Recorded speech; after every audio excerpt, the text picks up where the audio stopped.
Last segment, George's story of going to the emergency room for the piece of sand in his eye.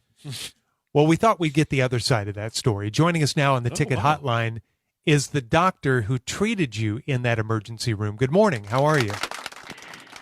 Good morning. Okay, this is not the doctor. This doctor's actually... I am Dr. Mornston Canterbury Vaginissimus III. Oh, this guy. And I was working at Our Lady of the Modern Rhythm Method, Doc in the Box in Argyle.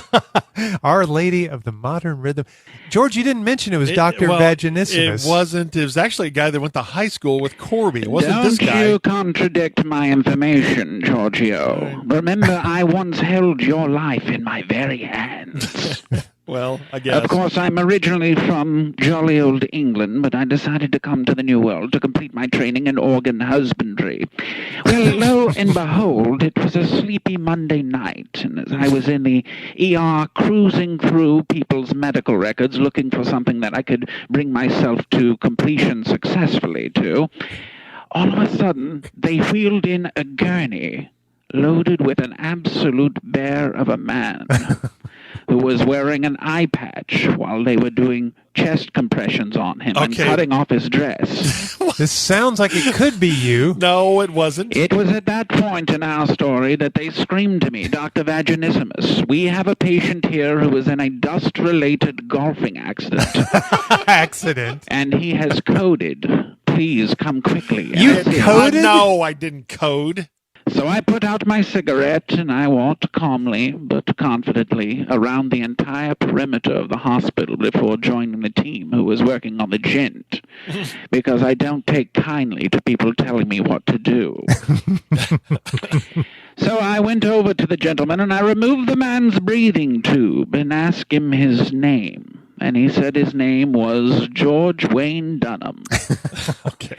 He then added quickly, I'm a radio broadcaster who deserves to live more than 99% of the population. George! See, I would never say something and I like command you to save my life right now. Come on. You commanded him? No.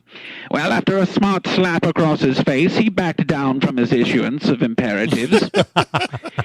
And I said, let me take a look. So I looked into his eye, and I found a speck of silica that wasn't known to many men, but I recognized it from being from asteroid B612. What? Which is a smaller celestial body populated by just a few volcanoes, one of them extinct.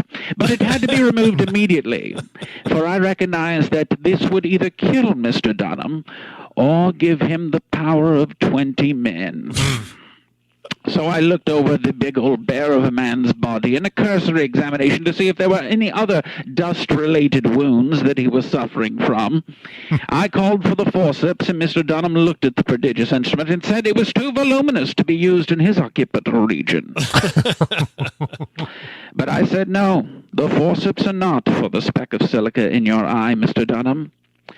The forceps are for the shampoo bottle that I found under your gown. Sure. And I removed that shampoo bottle and sent him on his way and got the speck of dust out of his eye, and I saved not only the man's life, but his workable anus. Good evening. None of that happened. Good evening. That's ridiculous. How did the... Well, that is a different story than the one you told, George. And what a pleasure to hear from Dr. Vaginissimus. We almost again. got through I it. didn't know he was working in Argyle. Almost got through it without the stupid shampoo bottle. But no, it makes yet another appearance.